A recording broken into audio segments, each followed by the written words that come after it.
On today's episode of Relationship Radio, we're joined by Dr. Joe Beam, and he's going to give us 7 tips to create a happier marriage. My name is Jason. I'm the producer of the podcast, and this is actually taken from a live stream that we did last Thursday. That was a live Q&A session with Dr. Joe. This is a little bit longer of an episode than we normally do on Relationship Radio. So without further ado, let's go ahead and jump right in to today's episode. What do you say we jump into some questions, Dr. Joe? Sounds good to me. All right. The first question that we have is, how do you define passion and how do you maintain it? Can you describe the difference between passion and intimacy? That's a very good question, and there is a difference between the two. Now, if we look at the way it's described by Sternberg, who is an expert when it comes to researching and talking about love, he would call passion a craving for oneness. Therefore, it definitely involves the emotions and, it, without a doubt, has a sexual dimension. Whereas intimacy would be openness, transparency, vulnerability, so that you can learn to trust each other, so that you can share what you honestly do think, feel, believe, etc., and still be accepted by the other person, even when they don't agree with you. So intimacy and passion are both extremely important to love, but they're kind of contradictory to each other. Because you see, passion gets stronger when you don't exactly know what's going to happen next, when there's surprise, when something new occurs. Passion can intensify with that. Whereas intimacy is just the opposite. In intimacy, we want to know what's going to be happening next. I want to be able to trust you so I can predict your behavior, predict your emotions, predict our lives. And so therefore, I want to be very secure. So intimacy says we want to know what's going to happen, have a good feeling about what's going to happen next. And that's what makes intimacy grow, or at least a part of what makes intimacy grow. Whereas passion, well, there needs to be some surprise. A surprise here, a surprise there. Now, the key is to figure out how to do both of those things. And so you make kind of a list, if you will, at least in your mind if you don't write it down. When it comes to things about life itself, like my being faithful to my spouse, my telling the truth to my spouse, my not being involved in any way with somebody other than my spouse, those kinds of things, then that's where you want to be stable and secure so that intimacy can deepen and deepen and deepen because of the fact that you know what to expect, your spouse knows what to expect. But with passion, if you really want to make passion grow, then you've got to put some surprise into it, some oomph. So let's try something different, something new, particularly when it comes not just to sex, but especially with sex. But it can be just surprise in the sense that all of a sudden you're making a favorite meal, or you saved up some money and you got your spouse around at a very famous golf course. Those kind of surprises. But they're not surprises about life and about your relationship. They're surprises to enhance the pleasure of the other person. And of course, in that, as I was starting to say a minute ago, some sexual surprises, like new lingerie, or maybe a weekend away at the beach, or whatever it might be. And so while they're different, they are definitely compatible. Just understand, in life, in the matters that really count, no surprises. In passion, where you really want this craving for oneness, but you want some excitement to go with it, surprises are good. Just make sure that your spouse will be happy with the surprise. Don't do something that you think would be good, and you don't know if they think it'll be good or not. Jason, did I actually answer the question? You did. Okay. You did a good job answering that question as well. Okay, thank you. Okay, next question. How can I get my husband to stop being mad at me for lying about my past? How do I regain trust? You know, when it comes to lying, we tend to look at it as being 3 basic kind of liars. One kind of liar is the person that is the get-out-of-trouble liar, which means I'm not telling you the truth because I think that you're going to react in some negative way.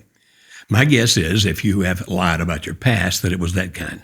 Like if I tell him what I really did, what I was really involved with, those kinds of things, then he's going to think differently of me. And so it would still be under the get out of trouble category in the sense that I'm not going to tell you the truth because I don't want you to be upset with me, disappointed with me, angry with me. But there's another kind of liar, and these are the liars that we call protective liars. Now, protective liars are those people that lie because they think they're actually protecting you by doing so. Now, I've told this story a gazillion times, so if you heard it, please forgive me. But a friend of mine who was a nurse, his wife had MS. And so she would say, what's going to be the next stage of my MS? What's going to happen next? And he would not tell her the truth. And the reason he didn't tell her the truth, actually lied to her and gave her things that weren't going to happen was because of the fact that he was afraid he would frighten her if she knew what was actually coming next. Instead, all he accomplished was the fact that she thought, first of all, you don't have a clue what you're talking about because you're never right. And secondly, I don't know how to prepare myself for these things because you've always got me looking for the wrong thing instead of what's really going to happen.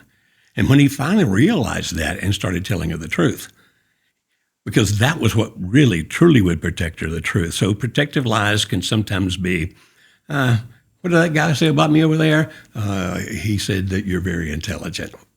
Now, you might say that's a little white lie, but we're saying if you really want to establish a relationship, you don't white lie either. You tell the truth. And then there's the third kind of liar, which is they just lie. They have difficulty telling the truth because of either psychological or emotional reasons. Now, I'm going to assume that you were the get out of trouble kind of liar, that you lied because you didn't want him to be disappointed. If that's the case, I would say that the first thing you do is to tell him that. Let me tell you why I lied. Because I was afraid that you might feel or think this, that, this. And be specific and open. Make sure you don't make it sound like an attack toward him, like, well, you know how you are, and so I figured you were going to go off the rails if I told you the truth. Don't do that.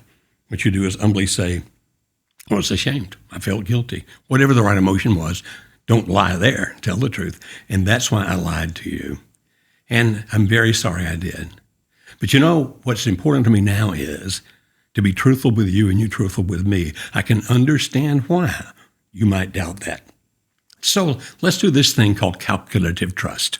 They talk about it over at Marriage Helper. Heard Dr. Beam talk about it even today. And that is, let's set a system. And no matter what you think you might not trust me, or you definitely don't trust me at the moment because of what's happened in the past, let's set up a process that I will adhere to.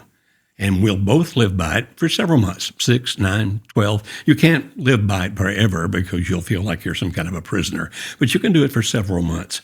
And by doing that, you'll have ways to have checks and balances. You'll be able to check to see if I really did tell you the truth. So, okay, you can see my cell phone and see all my text messages, if that's going to give you comfort. Or you can see everything in the bank account, know where every penny goes, if that's what gives you comfort. Or you can put a thing on the computer and see every website that I go to, if that's what gives you comfort.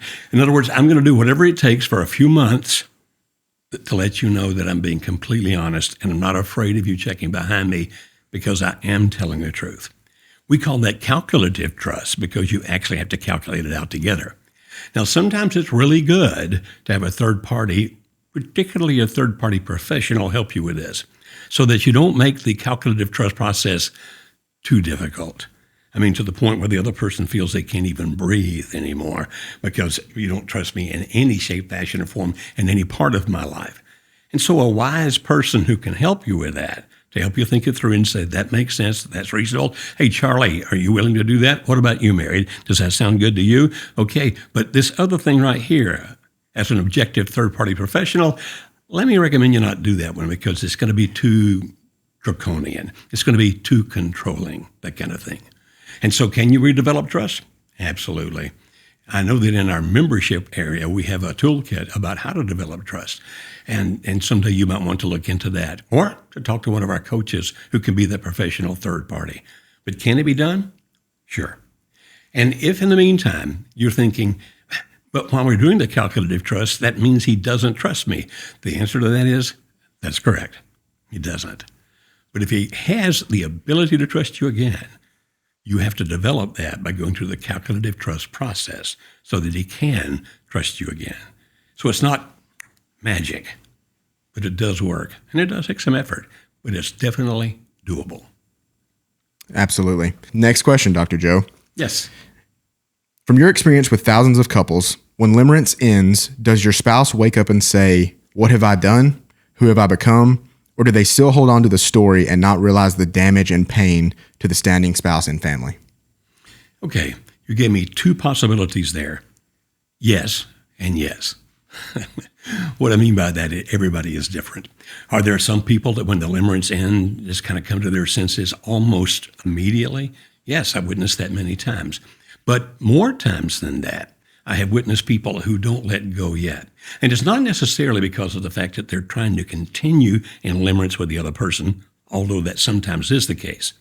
So if you know anything about my story, you know that I left Alice way back in 1984, before you were born. And I left Alice for another woman with whom I was in limerence. I divorced Alice so I could marry that woman and be happily married ever after. Of course, that didn't happen. And I did not come back to Alice immediately when the limerence faded, because it faded first with the woman I was involved with. It faded second with me. And so when she wanted out of our relationship and left me, for a while I was grasping, trying to bring her back because of those intense emotions of limerence. But those finally will eliminate themselves. They'll finally extinguish themselves, which is actually the right psychological word. And when that happened, did I immediately go back to Alice? No, because I had also vilified Alice quite a bit in my mind, so I could justify what I was doing with the other woman. And so there had to be a little time passed for me to get past the own poison I'd put in my mind about Alice. So do some people do it that fast? Yes, witnessed it many times. Do some people take longer? Yes. And it can be either because they're not out of limerence yet, but the limerent partner has said, I'm done, or they are out of limerence, but they have so vilified the spouse that it takes a little while for them to get that poison out of their mind.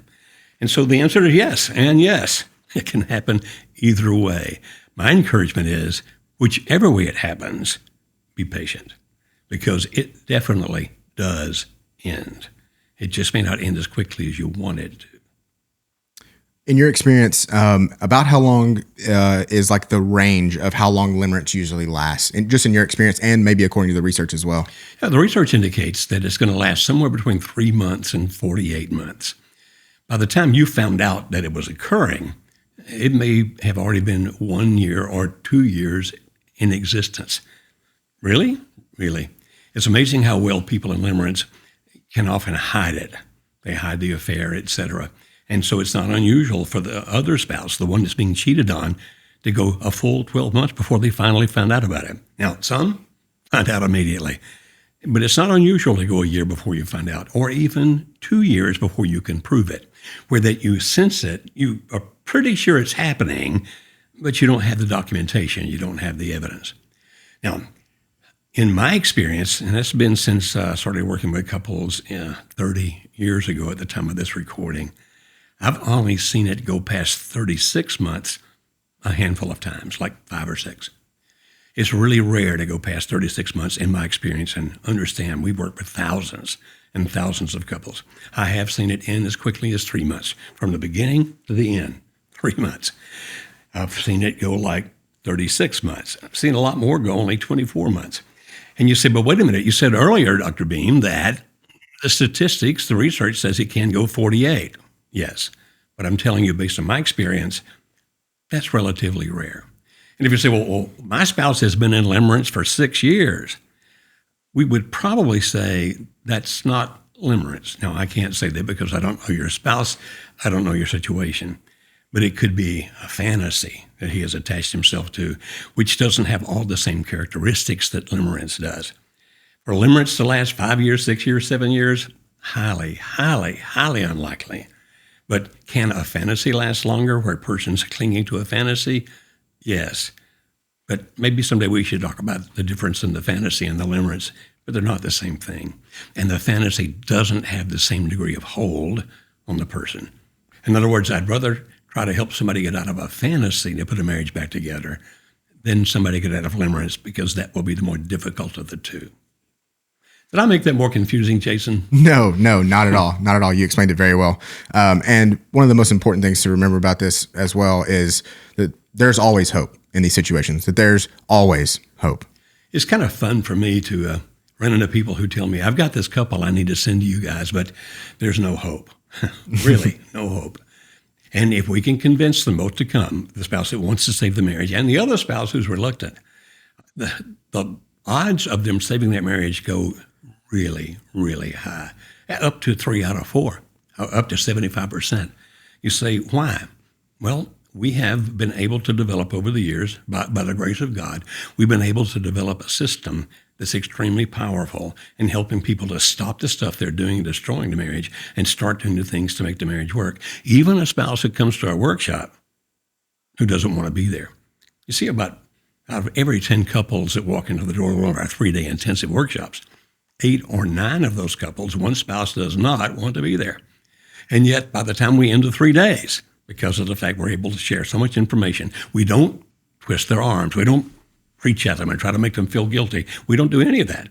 We just teach and teach and teach good, solid social science research. And it's amazing how people see themselves in it, to the point where nobody in the county thought that couple could make it. And now they're happily married again. Yeah, we don't get shocked by that. We see it happen all the time. And so, yes, there's always hope, always hope. We'd love to help. And we actually enjoy working with the couples that everybody's given up on, because there's so much enjoyment, but not from like a giddy laughter enjoyment, but from a deep-seated, hey, this is a good thing that blessed the world kind of enjoyment. We'd love for you to come be part of that. Absolutely. So the next question that we have here is, my wife and I are separated, but we're living together. I get angry, hurt, or resentful when she says some of the things that she says to me. How should I handle these emotions in the moment or even after, when I feel like I'm just going to explode? Okay. Anger is based on pain. And so what we know, and you know this already, is that when she says those things to you, it hurts. It hurts you because of the fact that you love her. It hurts you because of the fact that it attacks your very character, your very being. It hurts from a lot of different reasons. She might even be saying some mean things to you that your mom or your dad said to you when you were a kid, and therefore opening up all that scar tissue as well. And it's from the pain that the anger comes. So we say, you're not going to resolve it by just trying to control the anger. Now, do the best you can, because angry outbursts, those are what we call pushes. And so if she says that, and then you react negatively, you're pushing her further away. But as a matter of behavior modification, if you've ever had to take a class in that in high school or college, behavior modification 101, if she knows you're going to get angry when she says something like that, then believe it or not, based on how either mad she is at you or how much she's trying to justify her behavior of leaving you, or there's some emotional reason for her to find some kind of peace in the fact that you get mad at her. Either she feels like she's being punished, which she feels like she deserves, or it helps to justify, see, that's why I'm leaving you, so they can feel better about that. I mean, there could be 100 different reasons that they say those things to get you angry, because that anger is satisfying some specific need within them. Now, if you can control the anger and you don't respond, you say, oh, then she'll quit saying those things. No, I'm saying just the opposite. If that's what she's looking for, if that's what she wants, that angry response, then if you stop doing that, the first thing she's going to do is increase that behavior. Yeah, for real. Say meaner things more often, louder, those kinds of things. You say, why? Again, it's behavior modification 101. She would give you the stimulus, you would give her the response. For some reason that satisfied or pleased her. Now she gives you the stimulus and you don't give the response. What do? They increase the stimulus. I'll be louder, I'll be meaner, etc. And if you continue not to respond in anger, then eventually that eradicates itself, or better word, extinguishes itself. But if she intensifies and your anger gets the better of you and you respond, well, you've just taught her to start here, not here, but here. And so if you're going to control your anger, you're going to have to be really consistent about it. So find some kind of system, like you go to your happy place in your head, or you silently count 1 to 10. Or if you're religious, you silently pray inside your head, oh God, shut my mouth, and don't let those expressions come out of my face. Now, the other side of that is this. You can set what most people call a boundary. We call it a stop. A stop stands for safeguard, that's the S, safeguard that offers protection, S-T-O-P. And you can say to her something like this. Now, don't do it angrily. Don't do it angrily. But you could say, when you use those words to me, and you need to be specific about what those words are. When you use those words to me, let me tell you how it feels inside. Now, don't attack her like, you make me feel inferior. You make me angry.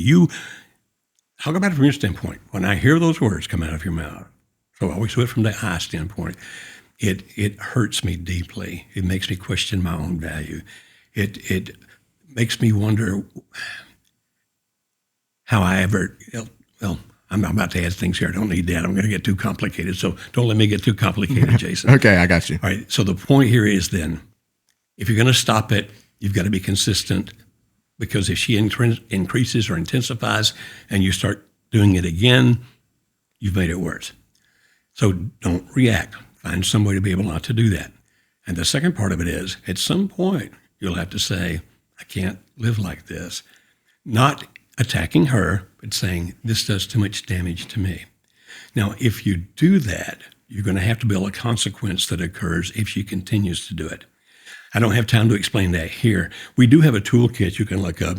We call it the Definitive Guide to Boundaries. And I hate to sound like a commercial, but I do 10 videos there explaining how you can do stops and cores. And it can teach you how to do that in a way where it actually can work to keep her from using that kind of behavior, saying those kind of words. I wish I could explain it all to you right here for free. I do, but I don't have time. So let me summarize that. Don't react. Find some way to control it, and don't let her push you out of that into reacting again. Secondly, then when you're calm enough, and because you got to do it calmly, get the toolkit, the Definitive Guide to Boundaries, or if you want to do it on your own, you can, but you're more likely to not make it work the correct way, because most people wind up making mistakes at it, and we don't want you to do that. But you can definitely set some boundaries where that's not going to happen, but not by attacking her, by explaining what it's doing to you and why it has to stop and what the consequences will be if it doesn't stop. We talked about this before we started this live stream. This is a question that was submitted kind of late. It's not on my sheet here. Okay. But someone said, what do you do when you don't really know what to do? Okay. I think that's a fair question. I think the first thing you have to think is this. Admit to yourself that you don't know what to do, and don't feel badly about it that you don't. Because I'll guarantee you, every one of us at times will face situations in life that are outside of our experiences, outside of our education, outside of our training. And we're going to look at that situation and go, I don't know what to do. And so if you can admit that to yourself without feeling ashamed, without feeling embarrassed, without feeling guilty, that's a healthy thing. Now, the second thing is, then you need to find out what to do. And the best way to do that is to ask somebody. And you say, well, why don't I just go Google it? Well, you can if you wish to. Use your favorite search engine and write, what do I do when my wife is having an affair? Or what do I do when my husband is addicted to alcohol? You can do that. The problem with doing that on Google, you're going to get 90 million responses in about 3 seconds. You may work through a page, possibly even 2 pages, of looking what people have to say. And unfortunately, they're going to be saying different things. These people will say this, those people will say that, and you wind up getting more confused. So it's better off to talk to somebody who can ask questions about your specific situation. Because you see, if I'm writing an article and it's out there on the internet and you find it on Google, I'm addressing a generic situation, and that information or the advice I'm giving, I should say, might not be the best advice for you in your situation. So being able to talk to somebody who knows, somebody who can help you, makes all the sense in the world. But just that, you can't just talk to anybody. You can't just ask anybody. Like if you ask your mom or your dad or your brother or your best friend, whomever, then the answers will be well-meaning because they are people who love you and care about you. But if they don't have the right experience, education, and expertise, then they're going to wind up giving you bad advice. And if you do what they recommend, you're going to wind up making things worse. You say, well, I'll just go talk to my pastor. Well, you can if you will, your rabbi, your imam, whatever it might be in your religion or lack thereof. But understand that often, even though they're well equipped to do their jobs in their religious position, often aren't very well trained when it comes to helping people know what to do when it comes to marriage problems. So even they can wind up giving you some pretty bad advice, not because they're bad people, but because they just don't have the expertise. You say, oh, but I see online there are tons of coaches out there. I'll find one of these coaches. Okay. But if you're going to find a coach, you need to find out what kind of education he or she has. You see, at least with a counselor has to meet certain educational standards to begin with. And then they have to go through a process where they are actually trained, which means that somebody is paying attention when they're doing counseling and therapy to make sure that they're doing it right and to teach them better when they do it wrong. And then every year or two, based on which state they're in, to keep their licensure, they have to go through continuing education to learn even more. And so counselors then are continually learning, whereas coaches, now, if I were going to get a coach, I'd get a business coach. As a matter of fact, I think I'm about to sign up with one who is a buddy of mine because he's been extremely successful at business, and most business situations are the same. But if I'm going to get a relationship coach or a marriage coach, I'm going to make sure that that's somebody who really understands relationships, not just because they had their own experience and it got better, not just because of the fact that they read a book or two, or that they met some guru somewhere and talked to him or her, because those people are not having to have continuing education as they go along. They don't have supervisors who can step in and say, no, that's not right. We need to do it this way. So are there some good coaches out there? Absolutely. But for example, the coaches that work for us, constant continuing education, year by year by year, constant supervision, constant oversight, because we treat them as if they were counselors. And they're not. They're coaches, but we're going to make sure they're up to date and they know what they're doing and that they have somebody over them who's not just another party, but somebody who actually has better training and education, et cetera. And if you can't find that kind of coach, then I would say look for a counselor, but make sure, if you're looking for a counselor to help you with your marriage, that they are pro-marriage. As a matter of fact, I would ask that question up front. Look, I'm looking for a counselor who will see the marriage as the client. And if they say, I don't know what that means, say, thank you very kindly, and call somebody else. I'm looking for a counselor who sees the marriage as the client because they're the ones that are going to help you find the best path forward. And then we're glad to help. We've been doing it for 3 decades at the time of this recording, working with thousands and thousands of couples around the world. We have team members in South Africa, for example. We have team members in England. We're about to go into Australia, as well as the good old USA. And we're saying, we'll be glad to help you. What you do is that you'll call. There'll be a link at the end of this or at the bottom, and you click that link. Actually, help me again, Jason. What's the website? Yeah. So if you go to marriagehelper.com/book now, that gets now one word? Just one word, BOOKNOW. That gets you on, it helps you fill out a form, and then you can get in contact with one of our intake specialists. Okay, and that's free. Now, they are not counselors. They're not therapists. They're intake specialists, which means they will listen to your story because the services we offer are across a broad range because not every marriage situation is alike. And certainly not every person is alike. And so we get that, and they'll listen to you, not as a counselor or therapist, but to say, hey, this is the best service we have to help you if you want our help. So that's Marriage Helper. That's Marriage Help, marriagehelper.com/book now. And so don't be afraid if you don't know what to do. Don't be ashamed if you don't know what to do. And please don't take a guess and take a stab in the dark. You're so much likely to do the wrong thing to make things worse. So rather than just wandering around in the darkness or being led by somebody else who's also in the darkness, find somebody who's trained, who's experienced. So you're looking for experience, education, and expertise. Absolutely. Okay, so next question. Let me see. Find the right sheet of paper here. Why does my husband not act like he did when we first got together? He loved sex with me and now nothing. No sex at this point. We are basically roommates. What do I do? It's not such an unusual situation. A study that was done, oh my goodness, about 20 years ago now, but it was an effective and amazing study done nationwide in America, found that 20% of American married couples between the ages of 18 and 59, so we're not talking about octogenarians here, that 20% of those people have sex less than once a month. And those are called no-sex marriages. About 3% of American marriages are unconsummated, which means that they're married, but they've never had sex with each other. Now, most often, if it's an unconsummated marriage, it's because of some physiological problem. such as a thing called vaginismus, which is a tightening of the vagina so that nothing can enter, or erectile dysfunction, where that he wants to do penile vaginal intercourse with her, but he can't have an erection to make that happen. And so most unconsummated marriages have some kind of physical reason, although there are some which are for emotional or psychological reasons. Now, any couple that does get married will typically have more sex at the beginning. In sexology, we talk about the fact that after a couple of years, there's a thing called habituation. You say, what does that mean? Well, there's not a whole lot of newness left. You've seen everything there is to see. You've touched everything there is to touch. You've explored everything there is to explore, all those kinds of things. You've said the things that, you can't think of anything else you would even say that would make it more exciting or erotic.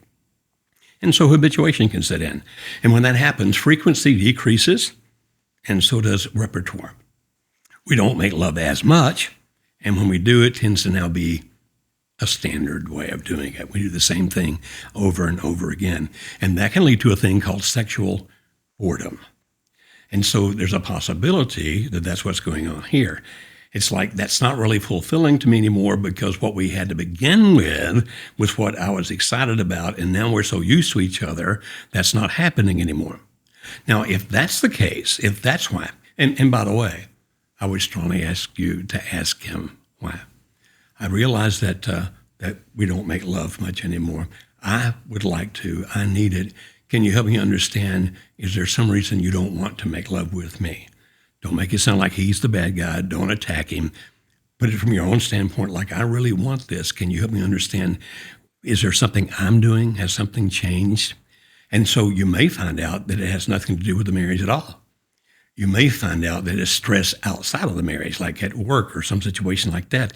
And that stress is so affecting him that he has become asexual, at least for a period of time. You may find out it might be some kind of fear. Like, okay, every once in a while my heart kind of acts up a little bit. I'm scared to go to the doctor to get it checked out, but I'm beginning to fear just maybe I might have a heart attack. Oh my goodness, make love to you, have sex with you, when I'm already afraid I might have a heart attack? No, I'm not going to do that either.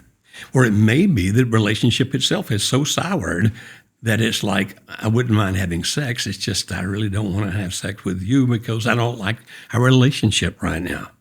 You understand? Or it could be, it's not the same thing it was to begin with. Or it may be, I don't mean to hurt your feelings, but you're not very good at this.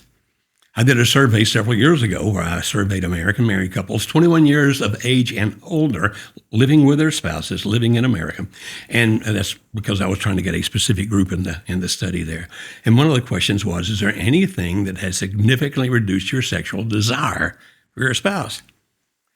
Interestingly, a significant number of women said, my husband's not a very good lover.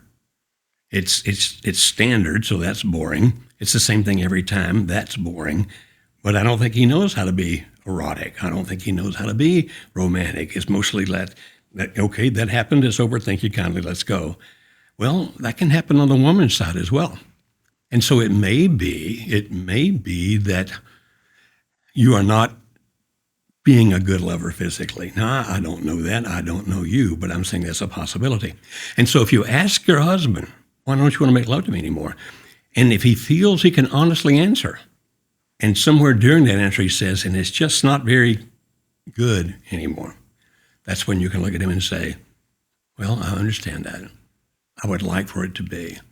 How do you recommend that we make it better? And there are all kinds of resources out there that can help you do that. Or it may be that you're sexually inhibited. We actually can measure that in females and males. And if you're sexually inhibited to a certain degree so that your husband sometimes wants to do that and sometimes wants to do that and sometimes wants to do that, and because of your inhibition, it's like, no, no, no, no. After a while, that husband or wife, if it's flipped, can finally start giving up thinking, it's never going to be exciting like it was at the outset because there's never going to be any newness again. You might be thinking, well, Dr. Beam, what if my spouse wants me to do something that I just can't do because of my religious beliefs or because of the way my mom and dad raised me or whatever it might be? Well, we have a toolkit for that too. It's actually called Spark Your Marriage, I think, right? Is that right? Spark Your Marriage? I think that's right. I think that's correct. Okay. It's more expensive than most of our toolkits. It's 7.5 hours of video of me teaching about sex. And every so often we have an actor couple talk out a sexual scenario. And then we also give you profiles for you to turn off the video here, complete this profile, then turn it back on and I'll tell you what your scores mean. And so there are all kinds of possibilities. Maybe it's because one of you's not a good lover. Maybe it's because outside stresses. Maybe it's because the relationship is in trouble even if you don't know that it is. Maybe it's because of just pure sexual boredom. Maybe it's because the other person's finally just frustrated that you're not going to be loose and let go and be uninhibited in the bedroom. There could be a ton of different reasons. But the best thing you can do is ask, can you help me understand why? Now, if you ask that question, you have to listen and don't react to the answers, because if your husband says something like, well, you know, you put on 30 pounds and you go, hey, stop right there, that's body shaming, then your discussion is over. If you're going to ask him why he's not making love to you now, or ask your wife why she's not making love to you now, you cannot defend yourself. You cannot attack the answer. You have to truly listen, truly understand, and then together try to work it out. Another thing to remember, and I'm sorry I'm going long on this answer, and that is the first thing they say might not be the real thing. In other words, they'll say it, and I'm not saying it's a lie, but it's not the real, true core issue going on here. And you may not find out what that true core issue is until you've been talking for a while and your spouse finally gets to feeling safe enough that I really can tell you what I think. I really can tell you what I feel, and you're going to hear me. And if you can do that, you can get to it, because you're going to have great sex, not just good sex, great sex into your hundreds. We'd love to help you figure out how to do that. Unfortunately, with a generic question like that, Jason, I don't know specifically how to answer it. Yeah. Was my answer too broad, too shotgun? No, not at all. Not at all. And if you want to go and learn more about this topic, the Relationship Radio episode that actually released yesterday deals with sex in a marriage and when a spouse refuses sex. So if you want to go check that out, that released yesterday on our YouTube channel. How do you get to Relationship Radio? I don't even know. You can just go to our YouTube channel, or if you want to listen to the audio version, you can go to any of the podcast platforms of your choosing and type in Relationship Radio, and all of the episodes will be listed there. Okay, but if you go to youtube.com/marriagehelper, that's correct. Then they can see the video version. Absolutely, which is the channel that they're on right now. Oh, cool. They're on YouTube right now. So if you just go to our channel, all right. You can see all of the Relationship Radio episodes there as well. They're in a playlist all by themselves. And for all you who are thinking, Beam, you're just pretending you really knew all that. Jason, you know I don't know any of that. No comment from him. Okay. How do you connect with someone if they are emotionally unavailable? And when you try to talk about real issues, they get triggered and they think you are only trying to start a fight. If a person is emotionally unavailable, there's a reason for it. They're afraid of something. They're afraid of rejection. They're afraid that if they tell the truth, somehow they're going to be punished. I mean, there's some kind of fear driving that. It may come all the way back from childhood, where that they learned early on, if they said what they really thought or really felt, that mom or dad or both, or whoever the primary caregiver was, would punish them in some kind, either by embarrassing them, by yelling at them, maybe even by physical punishment. But they're that way because of a reason. Now, if you try to get them to talk about things, they're going to feel they're being lured into it, and they're going to be very wary of that. You've already discovered that. You implied that in your question. Instead, what you want to do is this. Say, hey, I heard about this exercise the other day that I think's kind of cool. If you don't feel comfortable doing your side of it, at least let me do mine, and let's talk about it. And so you find a time when the television's off, the phones are off, the children are in bed. In other words, there are no distractions. And you say, okay, here's the exercise. Each one of us is going to pick one story from a portion of our life before we knew each other. And we're going to pick a story that we think gives some insight into how we think or feel or act or believe today. And so you already need to prepare yours ahead of time and look back at something. Maybe it's something that happened when you were 6. It may be something that happened when you were 16. But you tell that story. Now, if you tell the story, I'm not asking you to act it out because then it'd be like a hypocrite. But I'm asking you to let yourself in your own mind see it. You say, why? Because if you can see it in your mind as you describe it, then your spouse can also get a mental image of it as well. And you tell what happened. You tell how it affected you then. In other words, here's what happened. Here's how I felt at the time. And then this is how I think it affects the way I think, feel, act, or believe today. Now, then you ask your spouse, can we talk about that? Let's look back through it. Ask me questions or help me see things, point out things, because I really want you to help me get insight into myself. I'm not asking you to tell me what I should have done. It's happened in the past. I'm asking you to help me think it through and learn from it. Now, do that with your spouse who is emotionally unavailable, if they will participate. And you can tell them up front, if you don't want to do it, that's fine, but it would help me. Will you help me do it by listening and talking with me? They can still refuse that, of course, but if you can get at least that first step, then a couple of weeks later, you do it again, but not the same story. Hey, that was very good for me. Here's something I learned about myself. Can we try it again?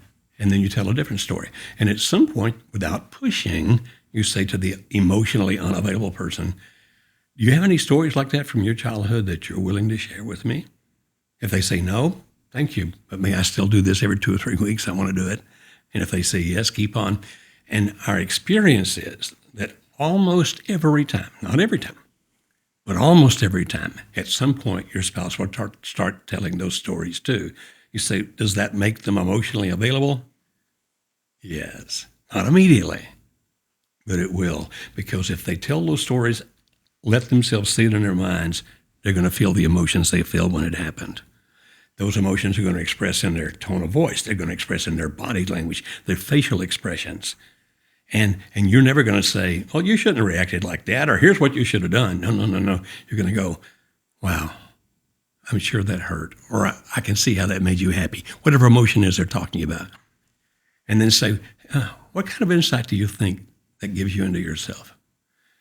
Would you let me, after you do that, tell me what I think it gives me some insight into you? Oh, and by the way, anytime I tell my story, if you get any insight into me, would you share it with me? And through that exercise, you can eventually get even the most closed person to be emotionally open. It requires patience, and you cannot push it. You cannot force it.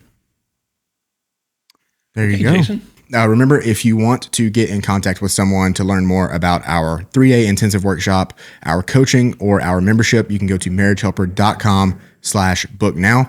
That will get you in contact with someone from our team, an intake specialist. And remember, they're not coaches, they're not counselors, but they are trained to help guide you through your situation to find out what's best for your situation. As a final word, allow me to say this, please. It's difficult, sometimes almost impossible to do this alone. It becomes more and more difficult if you're getting advice from the wrong people. We really want to help. So that call is free. It's not going to cost you anything but a few minutes of your time. Go ahead and schedule that and talk to our intake specialist, because if we can help, we want to help. And if you don't do anything, nothing changes. At least calling us will start some kind of change, hopefully a good change, but it's up to you to do that. And I hope and pray that you do it right now. Please.